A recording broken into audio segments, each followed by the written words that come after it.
നമസ്കാരം. പ്രധാന വാർത്തകൾ.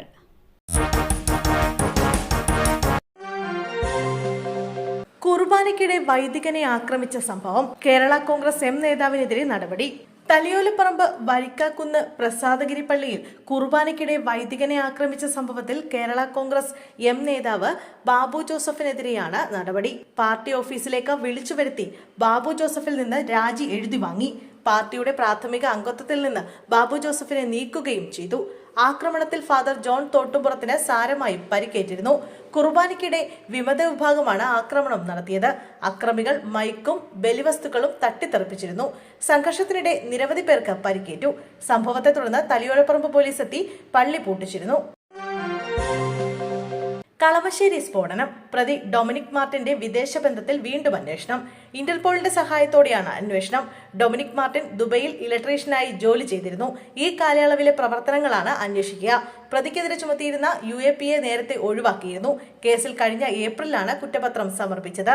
കേസിൽ ഡൊമിനിക് മാർട്ടിൻ മാത്രമാണ് പ്രതിയെന്നും മറ്റാരുടെയും സഹായം ലഭിച്ചിട്ടില്ലെന്നും കുറ്റപത്രത്തിൽ പറയുന്നു.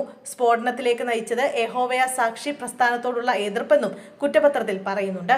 എറണാകുളം പ്രിൻസിപ്പൽ സെഷൻസ് കോടതിയിലായിരുന്നു കുറ്റപത്രം സമർപ്പിച്ചത്. തോട്ടത്തിൽ നിന്നും പണി കഴിഞ്ഞു മടങ്ങവേ കാട്ടാനാക്രമണം. സ്ത്രീക്ക് ദാരുണാന്ത്യം. തമിഴ്നാട് തേനി ജില്ലയിലെ ലേബർ ക്യാമ്പിൽ കാട്ടാനാക്രമണത്തിൽ തൊഴിലാളി സ്ത്രീ മരിച്ചു. ഗൂഡല്ലൂർ സ്വദേശി പിച്ചയുടെ ഭാര്യ സരസ്വതിയാണ് മരിച്ചത്.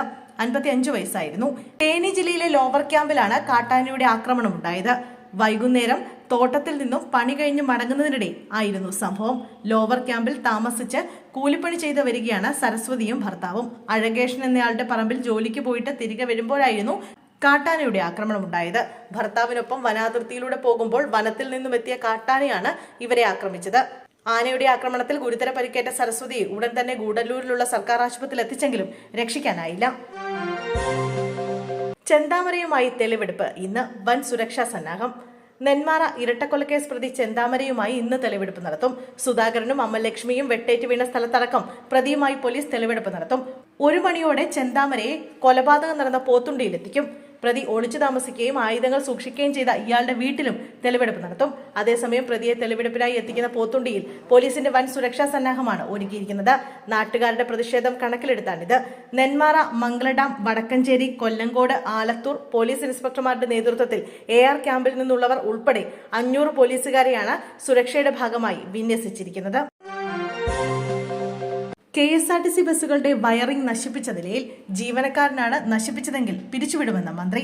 KSRTCയിലെ INTUC യൂണിയനുകളുടെ കൂട്ടായ്മയായ TDF നടത്തുന്ന പണിമുടക്കിനിടെ ബസ്സുകൾക്ക് കേടുപാട് വരുത്തിയതിൽ സമഗ്രമായ അന്വേഷണത്തിന് നിർദ്ദേശം നൽകി ഗതാഗത മന്ത്രി KB ഗണേഷ് കുമാർ. കൊട്ടാരക്കരയിലാണ് ബസ്സുകളുടെ വയറിംഗ് നശിപ്പിച്ചതായി പരാതി ഉയർന്നത്. പണിമുടക്കിനിടെ ബസ്സുകൾ സർവീസ് നടത്താതിരിക്കാനാണ് ബസ്സുകളുടെ വയറിംഗ് നശിപ്പിച്ചത്. 8 ബസ്സുകളാണ് ഇത്തരത്തിൽ നശിപ്പിച്ചത്. ഊർജിതമായ പോലീസ് അന്വേഷണം നടത്തുന്നതിനും പൊതുമുതൽ നശീകരണം തടയൽ നിയമപ്രകാരമുള്ള നടപടികൾ സ്വീകരിക്കുന്നതിനും നിർദ്ദേശിച്ചിട്ടുണ്ട്. കുറ്റക്കാരെന്ന് കണ്ടെത്തുന്നവർ KSRTC ജീവനക്കാരാണെങ്കിൽ സർവീസിൽ നിന്ന് പിരിച്ചുവിടുമെന്നും മന്ത്രി അറിയിച്ചു.